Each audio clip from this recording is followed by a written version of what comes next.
So being real with you guys, okay, obviously my reviews are very, very brutally honest and often very critical. I'm gonna give it a 3 out of 10. A 1 out of 10 deserves nothing more than a 1 out of 10. One of the main reasons why my reviews of Sims 4 packs are very critical is because I genuinely do not think that they are worth the money. If they were priced significantly cheaper or the packs were like bundled together, I would say that they were worth the money, especially when I've seen the amount of content that belongs in, you know, Sims 3 packs, which are much more dense and rich. I can't lie to you and pretend Sims 4 packs are good value for money when they're not, which is why I often give them low scores based on their value for money in relation to the gameplay. But let's say we live in a hypothetical world where you are rich. I'm not saying you're not rich, but hypothetically, every single one of my viewers is very, very wealthy. You don't care about the price of the packs. Maybe you pirate the packs.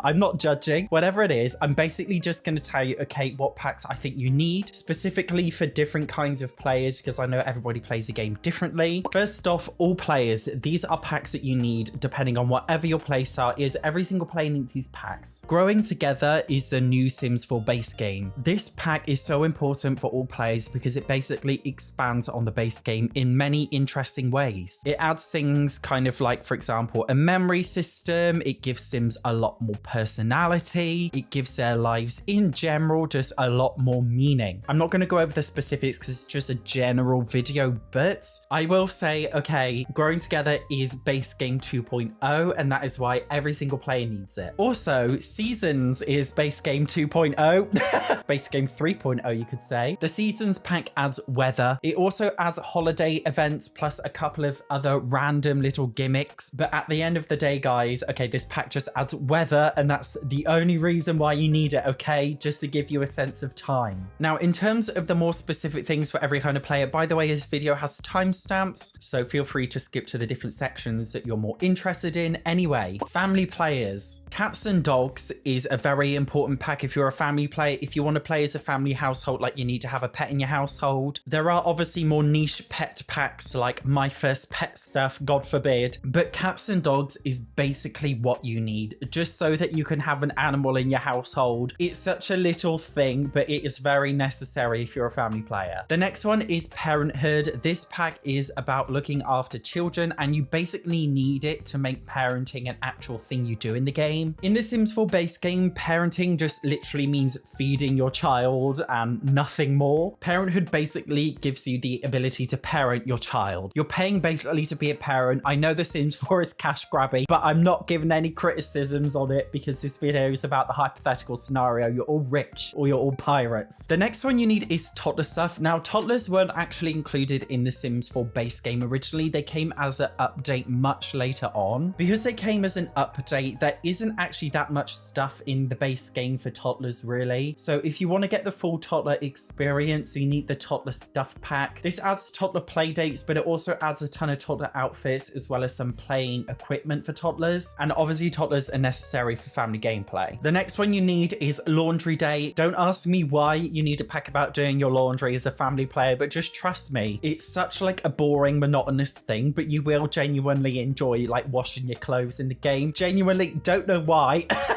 It's such a weird thing, but you will enjoy it. Next up is single sim players. What do I mean by this? The kind of people who play as a single sim household and don't care about families. The number one pack for you, okay, is city living. This pack is basically all about playing as a single sim. It comes with a lot of brand new social events, so your sims can like make friends really easily. It also comes with a couple of semi-active careers, which are cool. But obviously the best thing is living in an apartment. That's what you want to do in a pack like this, and it does deliver. I will say apartments in The Sims 4 are actually the best apartments out of any Sims game, from a gameplay perspective, that is. So if you want to have your Sims start out their life maybe in like a bad job and then they work their way up through promotions and you move to a nicer neighborhood, like it's a nice way to play the game, I think, if you're a single sim player. The next one is get to work. When you play the single sim household, it's very boring because your sims constantly go to work and you just have to speed through time because there's nothing to do. You must have get to work if you're a single sim player, and that's because it literally gives you something to do in the day. You follow your sims to work, you perform the actions, so you're not just speeding through time. Get to work is one of my favorite packs. It comes with 3 careers, plus it comes with retail stores, and it comes with aliens, so that's a little bonus. The next pack I think you need as a single sim player is Jungle Adventure. I know That is such a weird pack to put in here. The reason why I think you need it, okay, if you're playing it as a single sim household, you can't just follow your sims to work every day. That's really, really boring. You need a more alternative pack to break up the monotonous gameplay. Of all of the more quirky packs, I would say Jungle Adventure is the best. And that's because it actually gives your sims goals and it has replayability value because you can go back to the same dungeon again and again with better skills, discover a different area of it, discover new treasures. Actually exploring the little temples, I actually think it's quite fun. It's something that I don't do enough, but I do really enjoy it when I do it. And I just think when you're playing as a single sim household, it's one of the more fun things to do that just break up vanilla gameplay. The next one is a farming player. I mean, really, you should just play Stardew Valley. Like,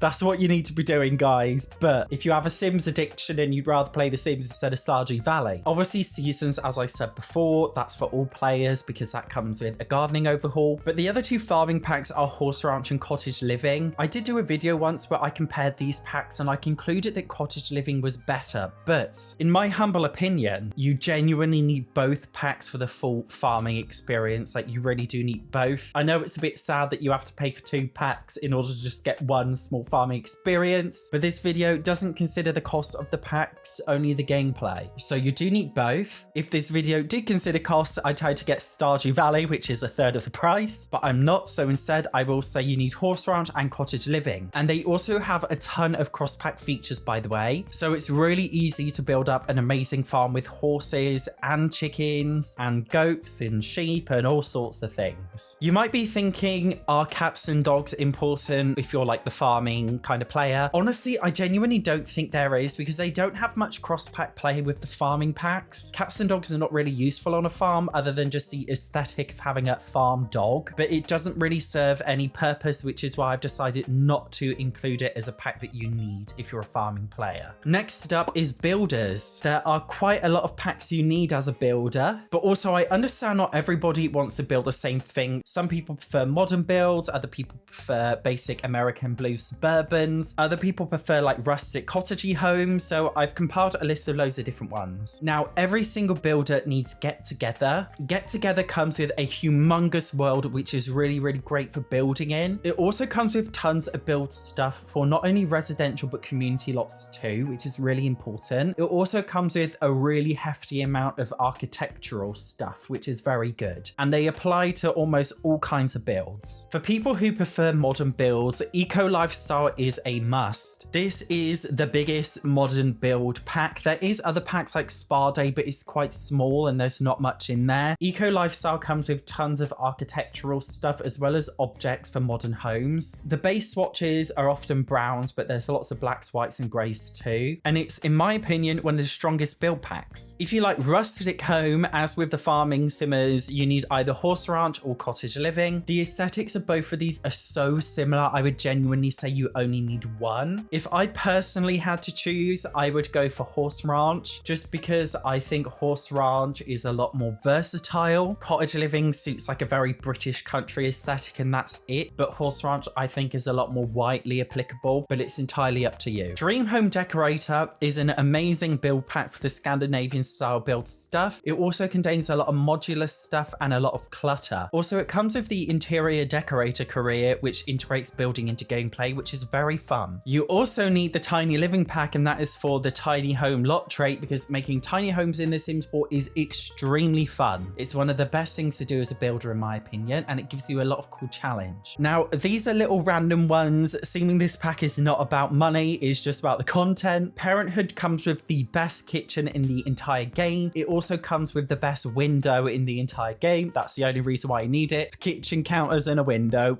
In terms of all of the kits, I know you're thinking about the everyday clutter kit, and I know you're thinking about the bathroom clutter kit too. Honestly, I genuinely think there's enough clutter in the base game plus 1 or 2 regular expansional game packs. I really don't think they're that necessary. I just don't think that they're going to be that useful to you. So I don't think it's that deep with these ones. Every single builder needs a Blooming Rooms kit because it comes with tons of amazing plants and you will use them in every single build. It is so useful. You also need the Book Nook kit solely for the modular bookshelves, the clutter, and a really nice coffee table. The next type is the Occult Players. Obviously, there are many different occult packs for The Sims 4, and to a certain extent, it does come down to personal preference preference, but in my personal opinion, okay, the best occult pack for The Sims 4 is the Paranormal Stuff pack. I like it because it comes with a career, but it also comes with haunted houses, and I genuinely just think it disrupts gameplay so much in a good way that you'll really appreciate the pack in your game. In terms of the main occult packs, vampires, werewolves, spellcasters, genuinely werewolves are the best occult pack in my opinion. They're the most in-depth occult as a life state. They've got the best skill tree system, they've got the best world, they've got the best gameplay dynamics. There is so much to werewolves. With the other occult packs, I just feel like I get bored of them after a couple of hours, but with werewolves I don't. I genuinely just enjoy playing as a werewolf in the long term. SatchOnSims being positive instead of negative. I know, shock horror. Anyway, if you enjoyed this video, you might also enjoy the next video here. Thank you very much for watching. I will see you in the next one.